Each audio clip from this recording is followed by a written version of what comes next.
Alô, alô, salve. Boa noite, tudo bem? Eu sou o professor João Pedro Carolo e eu tô aqui para dar uma aula para vocês que são do 6º ano do Colégio Cid de Oliveira Leite, beleza?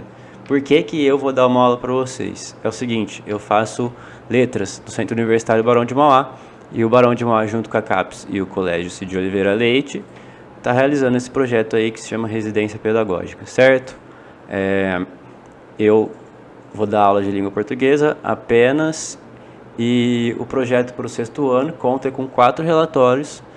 Cada relatório desses tem 4 videoaulas, beleza? Só que um relatório é uma unidade, então a unidade tem 4 videoaulas para você, beleza? Normalmente 2 de conteúdo, uma de exercícios e uma última de produção textual, que vocês vão poder me enviar no e-mail aí que eu vou deixar para vocês, se quiserem e se fizerem e se assistirem, beleza? A aula de hoje é sobre contexto, que é uma coisa muito importante. O contexto está presente basicamente tudo na nossa vida, a partir do momento que tudo se dá em certo contexto ou através de certo contexto. Então ele pode influenciar nossas vidas de várias maneiras, só que a gente vai começar lá na aula de biologia com essa imagem aqui, beleza? Vou descrever a imagem aqui enquanto vocês pensam o que é isso, tá? Vocês estão tendo aula de ciências com a professora Camila, que é a minha dupla, então provavelmente vocês sabem do que se trata isso, tá? A gente tem 2 frascos, 3 no caso, só que um é um copo, os outros são frascos científicos com medida, né? Diferente, não sei qual que é o nome disso. O primeiro é bifásico, o terceiro é trifásico, e acho que o do meio é uma mistura homogênea, né? Uma vez que só tem uma fase, eu acredito. Tenho minha voz da consciência aqui do lado, que é professor de biologia, então se eu falar alguma besteira, ele vai me corrigir, tá? Olha o chat. Não dá pra olhar o chat agora, senão eu vou ter que ficar cortando a aula. Ô Miki, se você quer que o Milho te dê aula, aguarde, porque logo teremos aula com o Milho. Beleza. Então isso aqui, mano, é uma mistura, certo? São misturas. A gente tem uma heterogênea bifásica, é isso? Uma heterogênea trifásica e uma mistura homogênea no meio. Beleza. Mas vamos partir aí para essa outra imagem. O que é isso aqui, mano? Não precisa pensar muito para ver o que é, mas eu vou deixar vocês pensarem um pouquinho aí, já que é uma aula reflexiva, sorry. Então, mano, isso aí é uma mistureba, né, parceiro? Arroz, feijão com macarrão e farofa. Em alguns municípios, se eu não me engano, isso é crime, tá? Então, de olho aí nesse cidadão. Mas isso aqui é uma mistureba, também é uma mistura, beleza? É a mesma mistura de antes? Não é a mesma mistura de antes, mas é uma mistura também. E a gente seguindo aí na área da culinária, né? A gente vai ver também um outro conceito de mistura. Tem alguém aí no chat que quer dizer para mim o outro tipo de mistura que vocês acham que vai ser a próxima parte aí da aula? Vamos ver aqui o chat. Ninguém falou nada no chat, então vamos continuar. Falou? Opa! Ah lá. Refeição tradicional republicana. Nesse caso a mistureba, né? Mas a gente tem aqui também a mistura, mano. Que a mistura é diferente da mistureba, certo? Por quê? Porque ela não é uma junção de ingredientes. Na verdade, a mistura é aquela que sua mãe fala pra você: vai lá comprar mistura pra mim. Ou que você pergunta pra sua mãe: mãe, o que vai ter de mistura hoje? Ela fala: bife de fígado. E aí você fica pistola. Essa é a nossa mistura, nosso terceiro exemplo de mistura. Quase caí aqui, hein? Ao vivo. Tá, mas o que isso tem a ver, professor? O que você tá falando? Tava na biologia, tá passando um bagulho de culinária agora. Não tem nada a ver, professor. Por favor, faz sentido aí. Então, beleza, vou continuar, pra ver se entra na cabeça. A gente vai fazer umas reflexões e vocês vão criar hipóteses de acordo com o que a gente viu até agora a partir dessas nossas 2 perguntas, beleza? Então, a primeira pergunta é: a palavra mistura possui o mesmo significado nos 3 exemplos? Mesmo significado, tipo, é a mesma coisa? Pensa aí, que aqui a questão é reflexiva, eu quero que vocês usem a cabeça também, sai fumacinha aí. Além disso, temos a outra questão. Os exemplos, eles são sinônimos?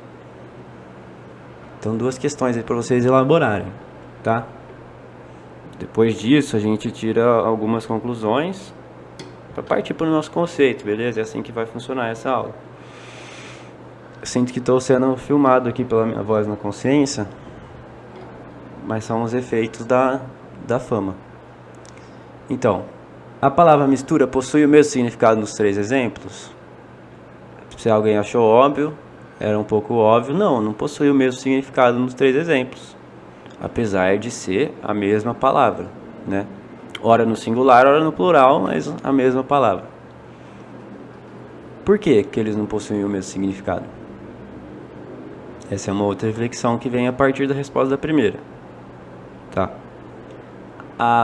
As palavras não possuem o mesmo significado porque elas são usadas em contextos diferentes, certo?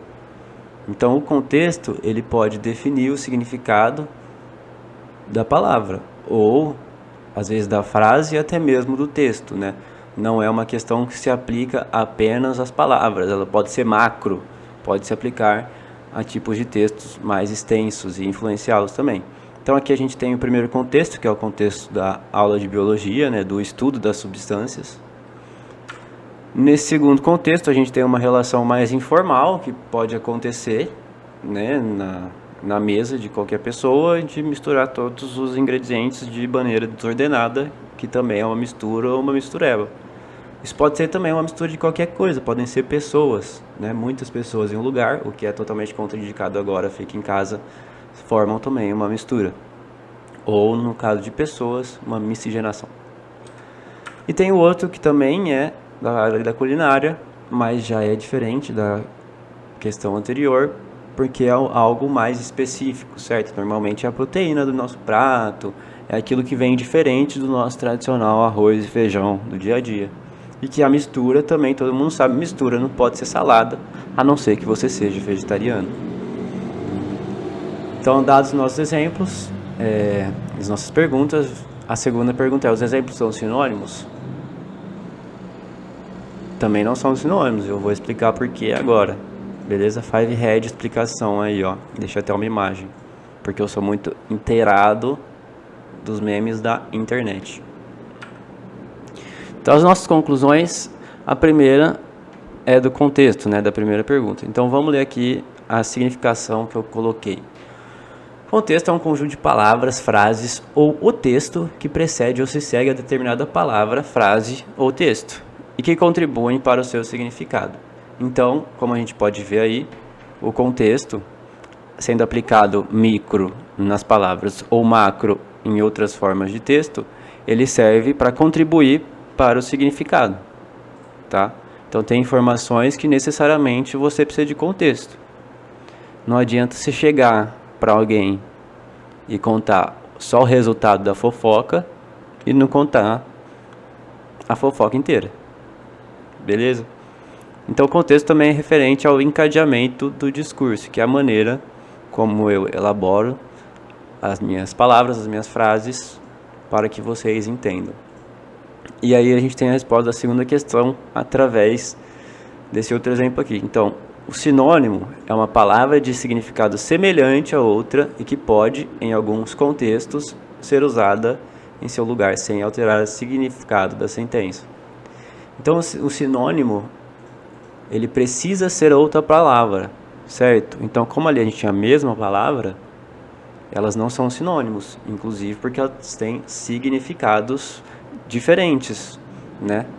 E não semelhantes, beleza? Por quê? Por causa de como tá aí em vermelhinho para você, por causa dos contextos, que é o outro X da questão que a gente colocou agora, tá? Fora isso, tem uma outra coisa que é legal falar, que a gente pode lembrar junto com os sinônimos, que é a existência do antônimo, certo? Que o sinônimo é uma palavra de significado semelhante, o antônimo é uma palavra oposta, Então, se você falar deserto, eu vou falar polo norte, algo do tipo, né? Claro, escuro, noite e dia. Então, o antônimo ele reside nessa oposição entre as palavras, beleza? Aqui a gente tem alguns exemplos para analisar. Então, o primeiro exemplo que consiste nessas duas frases é: por favor, eu gostaria de 3 pães. E a segunda é: por favor, eu gostaria de 3 cacetinhos. Né? Essas palavras são sinônimos? Elas são sinônimas. Pães e cacetinhos querem dizer a mesma coisa. O que faz delas diferentes? Né? Por que eu não posso chegar na padaria aqui e falar quero 3 cacetinhos? Porque eu moro em Ribeirão Preto e não faria sentido para o atendente da padaria ou para o padeiro isso. Por quê? Porque essa é uma variação linguística da região sul do país, certo? Então, pelo contexto regional, essas palavras são sinônimas, mas elas têm uma condição de uso que é estar na região correta. Beleza? E a segunda aqui, antenado no Big Brother, a Carol Conká agiu de maneira incorreta, mas não devemos condená-la. Então, a primeira afirmação. A gente tem marcado aí as palavras que são sinônimas, certo? De acordo com o dicionário. Não fui eu que inventei, foi o dicionário que disse. A segunda é: a Carol Conká agiu de maneira obscena, mas não devemos condená-la. Então, considerando o contexto do que aconteceu lá no Big Brother, essas palavras, no caso incorreta e obscena, elas podem ser usadas como sinônimos? Pensando no que aconteceu lá. Então eu digo para vocês que não, que apesar de serem sinônimos, de certa maneira, o obscena, apesar de algo obsceno ser incorreto, ele é mais do que incorreto, certo? Ele apresenta a característica de atentado ao pudor, tá? Quem não sabe o que é o atentado ao pudor, dá uma pesquisada aí.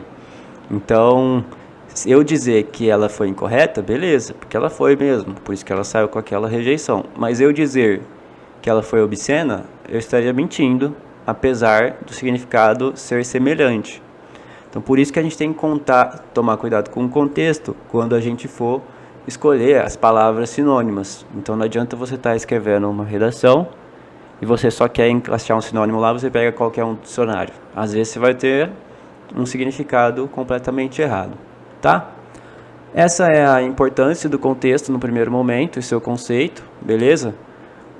Na próxima aula a gente vai continuar abordando as características semânticas da linguagem, tá? A próxima aula é referente a esse negócio que está aí, vou deixar você adivinhar, beleza? E chega mais, estou te esperando para a próxima aula. Um abraço.